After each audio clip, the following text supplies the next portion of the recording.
But we're going to keep the show going tonight. Our next comedian, all right, I just want to make sure he was in the room. I lost him for a minute. This is his debut with the Icehouse, so we need to give him a real warm Pasadena Icehouse welcome. Please help me welcome to the stage Mr. Jeremy Daniel, everybody.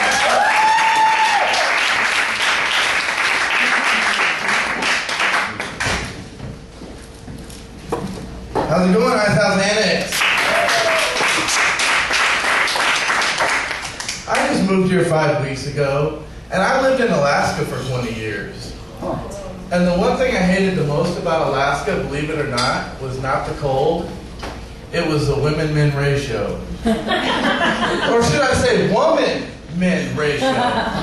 The woman-men ratio was 1 to 7, which means 1 out of 4 Alaska guys dies virgins. That being said, we have a saying in Alaska, you don't lose your girlfriend, you lose your turn.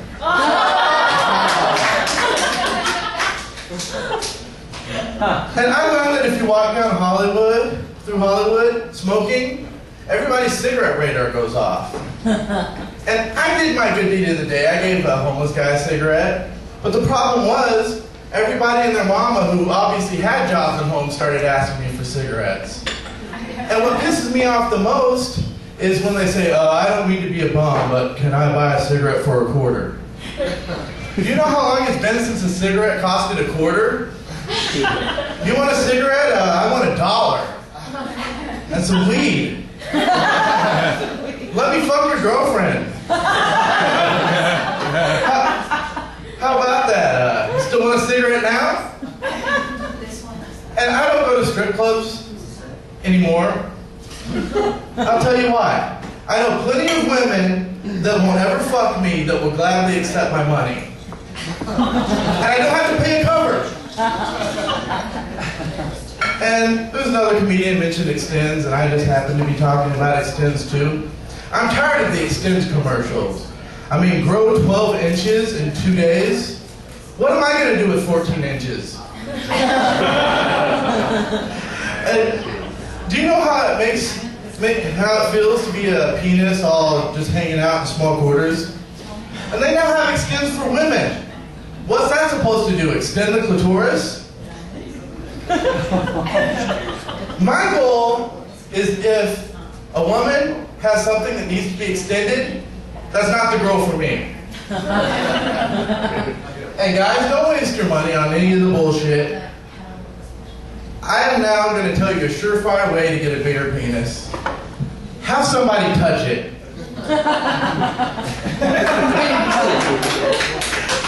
And getting older does something to you. Your whole 20s you think, I'm the shit. Well, now that I turned 30, my mind's been playing tricks on me. And I don't want to go from being the shit to being shit. They say your 20 times are the fun times. Drugs, sex, rock and roll. And now that I turned 30, I look back and I'm like, what was my problem? Then I realized, I quit drugs. That was my fucking problem. And I'm glad to grow up though, because I used to be a know-it-all gangster wannabe. Always carried a gun, always ready to check someone real fast. I shot a blind guy at one time. And he was looking at me funny. And you get older and grow up. I still own a gun, but now I only shoot gangster wannabes. And what's worse than gangbangers, I'll tell you.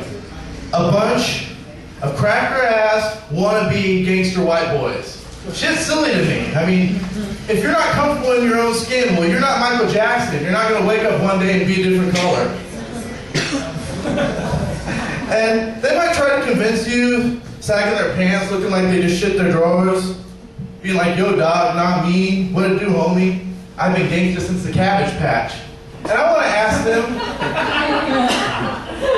are you the leader of a gang of Cabbage Patch Kids? And white people never say, nah, cracker, that crack would be off the charts. And I have one thing to say to that. Cracker, please. Black people got the N-bomb. White people need to take and reaffirm the word cracker. Except, don't say cracker, that should get you fucked up. Say cracker.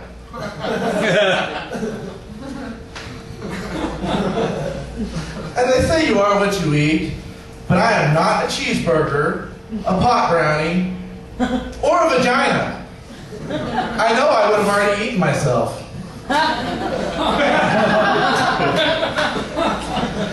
And masturbation has gotten kind of boring lately, so lately I've been trying to make it more interesting. Put on a wig, some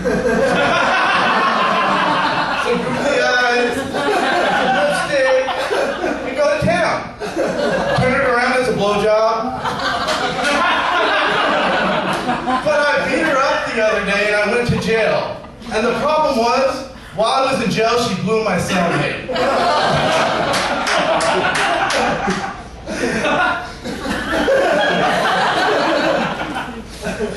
Okay. And Alaska women, go back to Alaska women for a minute, they love military guys. They love them so much they marry them. And I don't blame them, because you can move to Fairbanks, Alaska and get stuck there. I moved there 20 years later, I'm in the real world. But I have a major respect for military guys, because they fight for our freedom, they lay down their lives.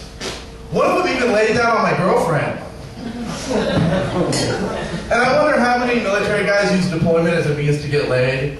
I mean, hey sugar biscuit, I could die within a year. This could be our last chance. It worked for me, I wasn't even in the military. Thank you guys.